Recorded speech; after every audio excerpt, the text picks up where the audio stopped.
قالوا إنا عليه راجعون قالوا إنا لله وإنا عليه راجعون قالوا إنا لله وإنا عليه راجعون۔ امام صادق فرماتے ہیں رو میرے حسین کو۔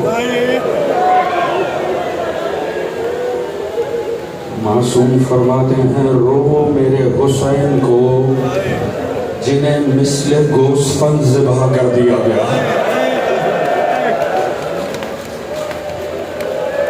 رو میرے حسین کو جنہیں مثل گوسفند ذبح کر دیا گیا۔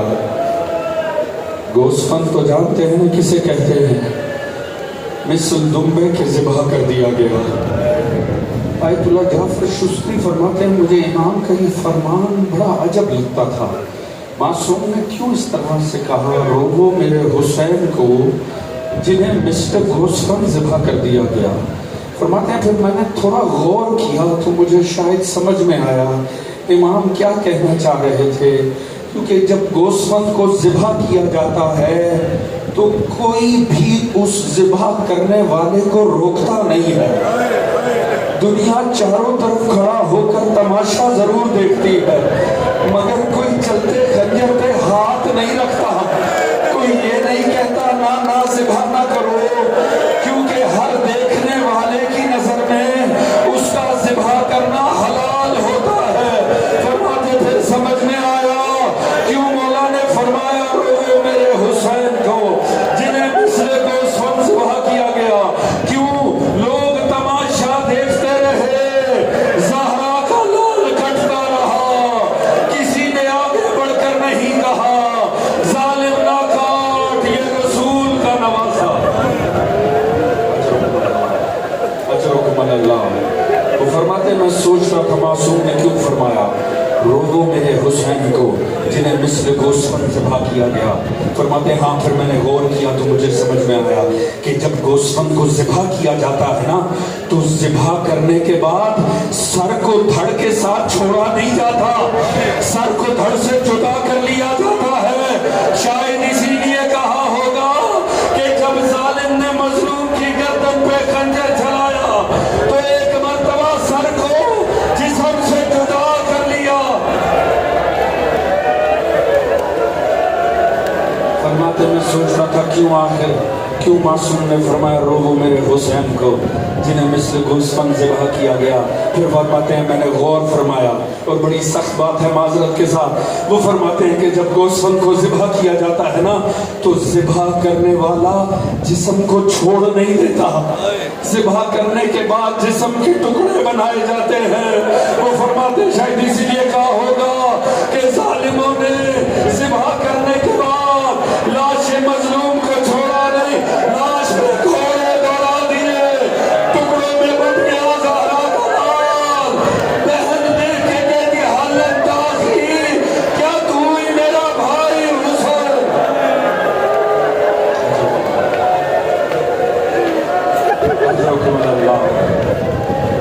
بس چلتی رہی ضربیں اور نبی کربلا چھوڑتے رہے، کسی ضرب پہ آدم جا رہے ہیں، کسی ضرب پہ نوح چلے گئے، کسی ضرب پہ موسیٰ و عیسیٰ کا خروج ہوا، ایک ضرب ایسی بھی آئی کہ سرکار مصطفیٰ کا کلیجہ دہل گیا۔ علی مرتضیٰ، زہرا، حسن آپ جانو حسین جانے۔ کوئی ضرب چلی مولا امیر تڑپ گئے، کہا بیٹا حسن آپ جانو، زہرا آپ جانو، بیٹا حسین جانے۔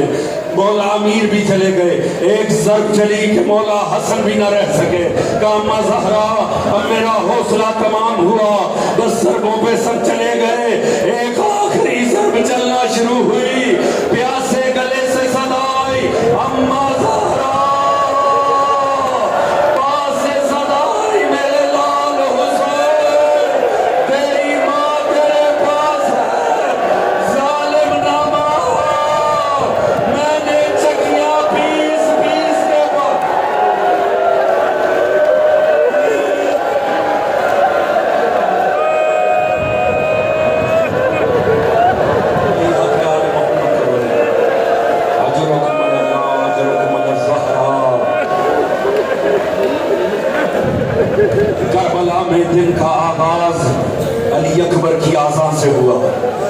جس دن کا آغاز علی اکبر کی آذان سے ہوا وہاں 13ویں ضرب ہوئی کربلا میں اثر ہو گئی، اور یہاں چادر زہرا نو کے نیزہ پر آئی کربلا میں شام ہو گئی۔ مظلوم کے بعد ایک مرتبہ ڈھول تاشیانوں پہ ضربے لگنی شروع ہوئی۔ یہاں ڈھول تاشوں کی آواز بلند ہوئی، وہاں 2 اثر ہوئے، ایک علی و بطول کی بیٹیوں کے کلیجے تڑپ کے رہ گئے، اندازہ ہو گیا مقتل میں کوئی بڑا ظلم ہو گیا ہے۔ دوسرا، جیسے یہ ڈھول تاشوں کی آواز خیمے میں آئی نا، وہ بیمار سید سجاد جو عالم غش میں پڑے تھے ایک مرتبہ ڈھول بجتا سنا، میرے مولا نے خود کو گھسیٹ کر خیمے کے در تک لے کر آئے۔ جیسے ہی خیمے کے در سے پردہ ہٹایا، مقتل میں نو کے نیزہ پر نگاہیں گئیں، السلام علیکم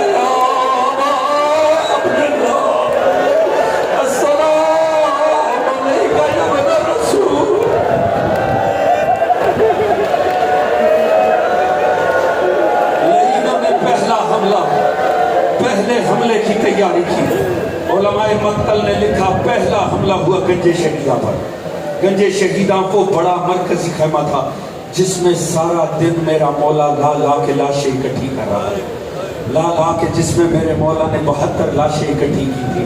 پہلا حملہ ہوا، بیویوں نے فقط دور سے وہ منظر دیکھا کہ گھوڑے ہیں جو اس مرکزی خیمے میں داخل ہو رہے ہیں، اور تھوڑی دیر بعد جو قیامت کا منظر آیا، خدا کسی کو یہ منظر نہ دکھائے، ہاں یہ منظر دیکھا بیویوں نے دور سے کھڑے ہو کر کہ گھوڑے ہیں، بھاگتے گھوڑے اس خیمے سے نکل رہے ہیں، ہر گھوڑے کی پشت سے ایک رسی جا رہی ہے، وہ رسی کسی لاش کے پاؤں میں ہے، پاؤں میں رسیاں باندھ کر لاشوں کو خیموں سے نکالا گیا، لاشوں کو رسیوں سے جکڑ کر لیے پھرو۔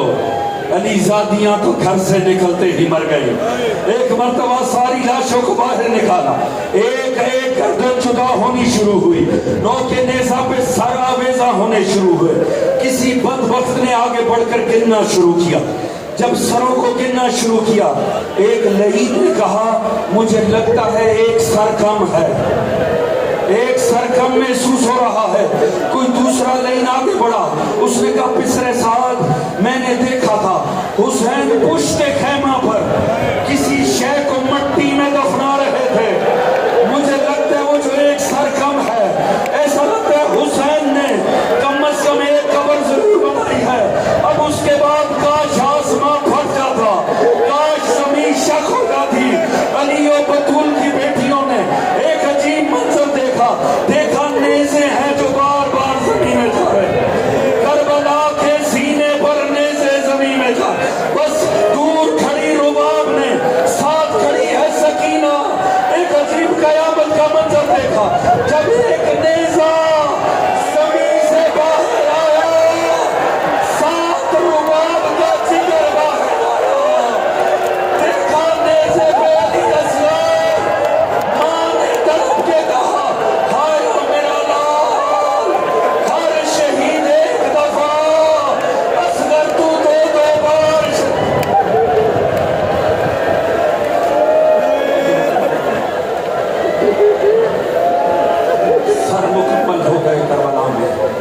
سارے سر نو کے نیزہ پر آ گئے۔ اب وہ دوسرا حملہ ہوا، اب تک جو ہو رہا تھا کربلا میں ظلم ہی ظلم تھا، اب کربلا میں اس امت کی بے غیرتی کا آغاز ہو گیا۔ علی و بطول کی بیٹیوں کے خیموں پہ حملہ ہوا۔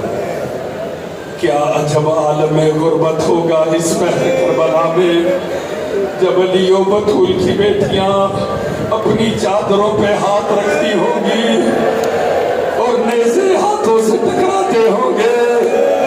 علماء مقتل نے لکھا لعینوں نے چادریں چھینی تو نہیں تھی، چادریں چھینی نہیں، نیزوں سے چھینی گئی تھی چادریں، نیزے ٹکرائے گئے تھے سروں سے۔ یہی وجہ ہے جب جناب جناب زینب پلٹی تھی نا مدینہ، تو ایک مرتبہ مولا سجاد سے کہا یہ مسجد رسول خالی کروا دے، میرے نانا کا مقبرہ خالی کروا دے۔ جب سب باہر چلے گئے، ایک سید سجاد ہیں، ایک جناب زینب ہیں، کہا قبر رسول پر آ کر بیٹا سجاد یہ سارے چراغ بھی بجھا دو۔ جب سارے چراغ بجھ گئے نا، وہ جس کی چادر کو شام غریبہ میں نیزے سے اتارا گیا تھا، اس بی بی نے اپنی مرضی سے چادر کو اتارا، اپنے بالوں کو قبر رسول پہ بکھیرا اور کہا نانا نانا دیکھیے یہ جو میرے سر میں زخموں کے نشان ہے، نانا یہ ان نیزوں کے نشان ہے جن سے آپ کی بیٹی کی چادر کو اتارا۔ یہی حق ہے آل محمد کو پرسا دینے کا، یہ وقت ہے آل محمد کے خیام لٹنے کا۔ چشم تصور سے کریں یہ آل محمد کی بیٹیوں کے بے چادر ہونے کا وقت ہے۔ اب نہ روئیں گے تو ہم کب روئیں گے دوستو؟ اب ایک مرتبہ چادریں لٹنی شروع ہوئی، اتنی قریب ہو گئی علی و بطول کی بیٹیاں کہ پردے کے لیے، اپنا پردہ بچانے کے لیے ایک علی کی بیٹی دوسری علی کی بیٹی کے پیچھے چھپ رہی ہے۔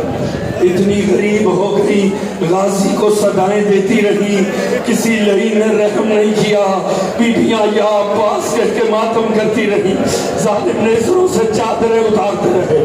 اب اس کے بعد ایک مرتبہ بسر سعد داخل خیمہ ہوا۔ یہ عجب قیامت کا منظر ہے، کیونکہ بیبیوں نے جاتے ہوئے حسین کو دیکھا تھا۔ بیبیاں جانتی ہیں حسین کا کمر بند کیسا تھا، میرے مولا کا امامہ کیسا تھا، میرے مولا کی انگوٹھی کیسی تھی۔ یہ قیامت ہو گئی جب دیکھا بسر سعد داخل ہوا ہے، سر پہ حسین کا امامہ، کمر بند حسین کا، انگوٹھی حسین کی، لباس بھائی کا، مگر بیچ میں بسر سعد یا حسین کہہ کے علی کی بیٹیاں ماتم کرنے لگی۔ ایک مرتبہ ظالم نے کہا اب تک خیمے سلامت کیوں ہیں، آگ لگا دو خیموں کو اور چوکر سے آگ لگاؤ۔ علماء مقتل نے لکھا ایسے گھیر کے آگ لگائی جیسے حیوانوں کو گھیرنے کے لیے آگ لگاتے ہیں۔ جیسے ہی خیمے چلنے شروع ہوئے، بیویاں ایک خیمے سے دوسرے سے تیسرے خیمے میں جاتی ہیں، اور بچے ایسے نکلے جیسے تسبیح ٹوٹ کے بکھر جاتی ہے۔ جس بچے کو جو جگہ ملی وہ وہاں بھاگا۔ اللہ جانے کتنے آگ کے نظر ہوئے، کتنے گھوڑے کی ٹاپوں میں آئے، مگر جب تک آگ لگتی رہی آل محمد کے بچے جلتے رہے۔ راوی کہتے ہیں میں نے ایک ضعیفہ بی بی کو دیکھا، وہ بار بار ایک خیمے میں جاتی ہے، خیمہ چل رہا ہے، وہ گھبرا کے پیچھے آ جاتی ہے، مگر پھر آگے جاتی ہے۔ حمید بن مسلم کہتے ہیں میں نے آگے بڑھ کے کہا بی بی جان بچاؤ، اس خیمے میں ہے کیا؟ کہا اس خیمے میں میرے بھائی کی نشانی ہے، میں اس خیمے کو چھوڑ نہیں سکتی۔ وہ کہتے ہیں اس کے بعد وہ بی بی ایک مرتبہ آگ سے بچتے ہوئے اس خیمے میں داخل ہوئی، مگر جب نکلی ہے تو قیامت کا منظر ہے۔ دیکھا کوئی جوان ہے جسے پشت پر اٹھایا ہوا ہے، بی بی اسے اٹھا کے بڑی مشکل سے قدم رکھ رہی ہے اور مقتل کی طرف رک کر کے کہتی ہے بھیا حسین، جوان اکبر کو اٹھانا آسان، سید سجاد کو اٹھانا بڑا مشکل۔ اجرکم اللہ، اجرکم اللہ۔ یہ کہتا ہے میں نے ایک بچی کو دیکھا، ایک بچی ہے جس کے کرتے میں آگ لگی ہوئی ہے اور وہ بچی گھبرا کے ادھر ادھر بھاگ رہی ہے۔ راوی کہتا ہے میں نے جب بچی کو دیکھا نا، ننھی سی بچی ہے، کرتے میں آگ لگی ہے، بھاگ رہی ہے، کہتا ہے یہ بھی میں بھی پیچھے بھاگا۔ وہ بچی اور تیزی سے بھاگی، میں اس کے پیچھے بھاگا۔ وہ بچی ایک مرتبہ منہ کے بل زمین پہ گری، جیسے ہی زمین پہ گری گھبرا کے پلٹی اور کہا ظالم رک جا، اب لٹوانے کو میرے پاس کچھ نہیں، میرے گوشوارے لوٹے گئے، میری چادر لوٹ لی۔ وہ گھبرا کے کہتے ہیں بی بی میں آپ کی مدد کرنے آیا، بی بی میں تو کرتے کی آگ بجھانے آیا ہوں۔ جب اس بچی نے دیکھا نا ان تمام درندوں میں یہ کوئی شفیق ہے، تو ایک مرتبہ کہا اچھا تجھے ہم پہ رحم آ رہا ہے؟ کہاں رحم آ رہا ہے؟ کہا مجھے یہ بتا یہ کربلا سے نکلنے کا نجف کی طرف کا راستہ کون تھا؟ اس نے کہا بی بی نجف کا راستہ کیوں پوچھتی ہو؟ کہا نجف میں میرا دادا علی، میں جا کے دادا کو بتاؤں